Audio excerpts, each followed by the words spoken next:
Experiment से इनका कहने का क्या मतलब है कि पूरे पर्यावरण में बच्चा अपने इंटरेस्ट के अकॉर्डिंग, अभी हम एजुकेशनल इंप्लीकेशन की बात नहीं कर रहे हैं, नॉर्मल बात कर रहे हैं कि बच्चा अपने इंटरेस्ट के अकॉर्डिंग किसी भी व्यक्ति के व्यवहार को, एक स्पेसिफिक एस्पेक्ट को देखता है और देखने के बाद उस व्यवहार को सीखता है और सीखने के बाद वो ऐच्छिक अनैच्छिक दोनों भी हो सकता है, दोनों तरीके का व्यवहार हो सकता है।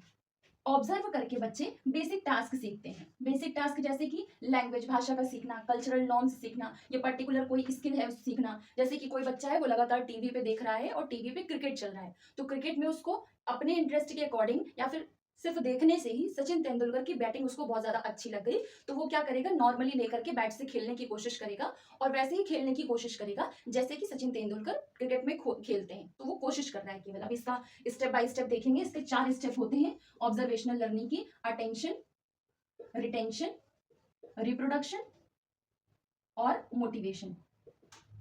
ये 4 स्टेप्स अगर प्रॉपर्ली फॉलो किए जाते हैं तभी बच्चा ऑब्जर्व करके सीख सकता है या फिर सीखता है।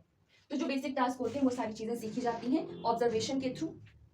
इन्होंने कहा जो ऑब्जर्वेशन के द्वारा चीजें सीखी जाती हैं वो एग्जैक्ट रिप्रोड्यूस नहीं किया जा सकता है।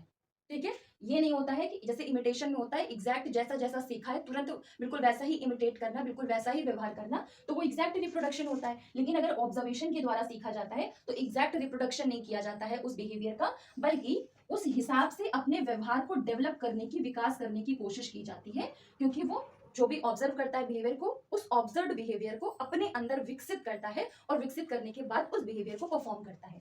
ठीक, तो ये पूरा कहने का मतलब था वेंडुला का। अब इन्होंने एक और बात बोली। इनका कहने का मतलब था कि नॉर्मली तो हम जितनी प्रीवियस हमारी साइकोलॉजिकल थ्योरीज हैं इनके पहले की, वो यही कहती हैं कि बच्चा पर्यावरण से सीखता है। ठीक है, बच्चा पर्यावरण से सीखता है, पर्यावरण के हिसाब से अपने व्यवहार में परिवर्तन करता है। लेकिन इन्होंने कहा कि ये दोनों जो प्रोसेस है पर्यावरण से बच्चे के व्यवहार को सीखने की, वो रेसिप्रोकल डिटर्मिनिज्म होती है, पारस्परिक निर्धारक होता है। मतलब कि पर्यावरण से बच्चा व्यवहार सीखता है लेकिन व्यवहार से पर्यावरण इफेक्ट होता है।